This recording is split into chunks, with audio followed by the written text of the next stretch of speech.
This government has been in office now for 3 years, but only now a report comes to Cabinet stating what everybody already knew, that thousands of homes could be built on public land. For years we have said that building public homes on public land is the answer to the housing crisis, but every time Fine Gael and Fianna Fáil turned a deaf ear. You didn't want to know.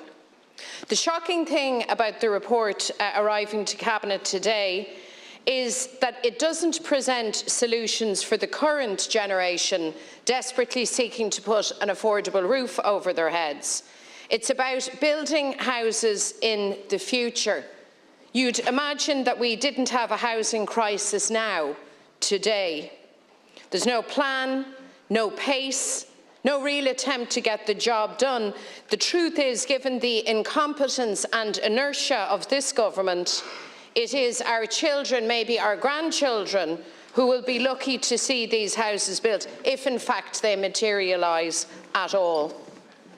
Taoiseach, this report lands on your desk 3 days before you lift a vital protection for renters, 3 days before you escalate a housing crisis that is already out of control, 3 days until you and your government choose to increase homelessness. And the clock is ticking for those whose eviction notices kick in from April 1st. For all renters, though, your decision intensifies the fears of receiving that dreaded call from the landlord. Yesterday, I met people in my own neighbourhood whose eviction notices come into force on Saturday. The fear of eviction goes to bed with them every night, and they wake up with that same dread every single morning.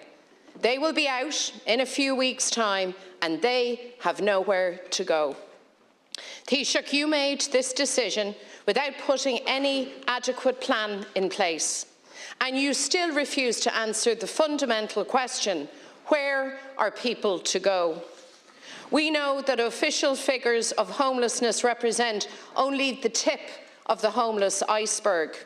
The full tragic story of homelessness is found in people moving back into the box rooms of their parents' homes, people couch surfing in friends' houses, young people emigrating to get a decent chance for a better life, families broken up, scattered across the homes of the wider family, children separated from their mums and dads, brothers and sisters separated from each other. That's the story of Ireland's hidden homelessness. It's the traumatising experience to which you will consign thousands more by lifting the eviction ban. But it doesn't have to be this way, Taoiseach. We have one last chance to stop thousands from losing their homes. The Sinn Féin bill before the Dáil tonight will extend the eviction ban. It will buy time for your government to use emergency powers to ramp up the delivery of social and affordable homes and, crucially, to expand emergency accommodation. Tá seans a bhain fágtha agan anois chun stop a chur leis na mílte daoine a bheith cur amach as a deach iad. Tá mé ag impi gach teachta dála tacaíocht a thuairt de bhile hin féin an coscar dí chealamh a híneadh amach, agus an rialtas an taim seo a úsáid chun le táirgeat tithe sosialta agus tithe phráis réasúnta. I'm asking every TD to back this bill. Don't vote to evict your own constituents into homelessness. But Taoiseach, it shouldn't come to a vote. And so I ask you to reverse your decision before it's too late. I ask you to keep this vital protection for renters in place until January of next year. Thanks, Deputy. I'd be interested if you know how many new tenancies were created in Ireland last year. They're not new. 50,000 new tenancies were created last year in Ireland, and that means 50,000 people found a new place to live. It's possible that in some cases those properties were rented out before, but the fact is, and maybe even in most cases, Deputy, but 50,000 new tenancies created last year means that 50,000 people found a new place to live. It might have been a new property to rent, it might have been just that they were renting it for the first time. And that is the answer to your question, Deputy, as to where people will go. New tenancies. 50,000 individuals and families found a new place to rent last year. That will be the same this year. In some cases, it will be social housing tenancies. In other cases, it will be a private housing tenancy. And in other cases, it will be a HAP tenancy. Emergency accommodation is not the solution, but we will increase the amount of emergency accommodation for a group that may need it, that can't find a place to go. And I think, Deputy, what you're doing is you're trying to exploit people's fears and anxieties, and if anything, fuel them. That is what you're trying to do: exploit fears and anxieties and fuel them, when you should be trying to reassure people and help people. And that's not what you're doing. You're creating the impression that 4,000 notices to quit automatically turns into 4,000 families in emergency accommodation. You're shaking your head because you know that's not true, but people listening to you think that's what you're saying, by the way. That's what people listening to you think you're saying. And we all know that 4,000 notices to quit does not turn into automatically 4,000 families in emergency accommodation. And that will be evident over the next few months. Deputy, in opposing your bill, and we are opposing your bill, we're putting down a reasoned amendment setting out our plan, what we have done already in the past 6 months and what we are going to do in the months ahead. It is the same wording as the motion that the Dáil voted on last week, and that is the reasoned amendment we're putting down to refuse a second reading for your bill. And Deputy, I've read your bill. I have it here. I've read it from cover to cover. It's a short bill. And we're opposing it for 3 reasons. First of all, because it will make it illegal for people to move back into their own house or apartment unless they themselves are at risk of homelessness. It will make it illegal for somebody to move their son or daughter into an apartment when they go to college in September or October, even if they bought the apartment or house for that purpose. It will also make it illegal for someone to sell a house that they own, even if they're in financial distress themselves and have to do so for their own particular reasons. It might be a response to the crisis, but it's not a solution to it. And let me give you some practical examples of the kind of people who may be affected by your bill. A Garda, for example, assigned to work in a different part of the country, maybe a young doctor in training, maybe a teacher who went to Dubai for a few years and came home. They would not be able to move back into their own home or apartment unless they themselves were at risk of homelessness.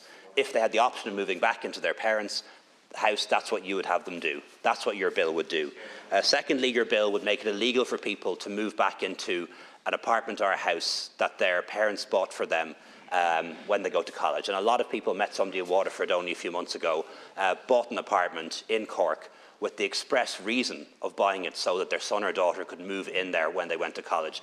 You would make that impossible. They'd have to commute from Waterford or try and find alternative accommodation. And third, there are people who may need to sell the house that they have. It may even be their only house or apartment for a very good reason. They might be pregnant, for example, expecting a child, trying to raise a deposit to buy their own home. They might have bills. They might face an illness, for example, and they need to be able to pay those bills. And what your bill does is prevent all of those people doing those things. And that's why we think it's not a solution to the problem. Thank you, Taoiseach. Deputy McDonald. So our bill buys your government time to do what you need to do. And I said in my initial commentary, the demonstrable, unanswerable evidence of your absolute failure to provide housing, your failure to protect renters. The evidence of that is everywhere to be seen and felt. And at no time did I say that 4,000 people would find themselves in emergency accommodation, much less 4,000 households, for the simple reason is there isn't emergency accommodation to facilitate that. I went to some lengths to spell out to you what homelessness actually looks like. It's sofa surfing. It's crammed into overcrowded accommodation. It's back in your mum and dad's house, if you're lucky. A lot back with their grandparents. Families separated. Misery, despair, anger. That's the story, Taoiseach, but you don't hear that. You have comprehensively failed, amongst all of your bluster, to answer the one question that matters to people who face this reality now. They're looking it in the eye now. In a matter of days, where do they go? And I have to say, Count Corley, the trite manner in which you have said that tenancies are abundant, that is not the case. And that, frankly, is an insult to people who you will cast into homelessness, whether they're caught on the official figures or not. That's the reality. Thank you. Thank you. Deputy, first of all, I know what homelessness looks like, and everyone in this House does. Stop trying to pretend that you know more than us, or that you're somehow more compassionate than us. Deputy, I've answered your question several times. It would not be hard to be more compassionate than you, Taoiseach. misrepresent my answer It's a and low interrupt bar.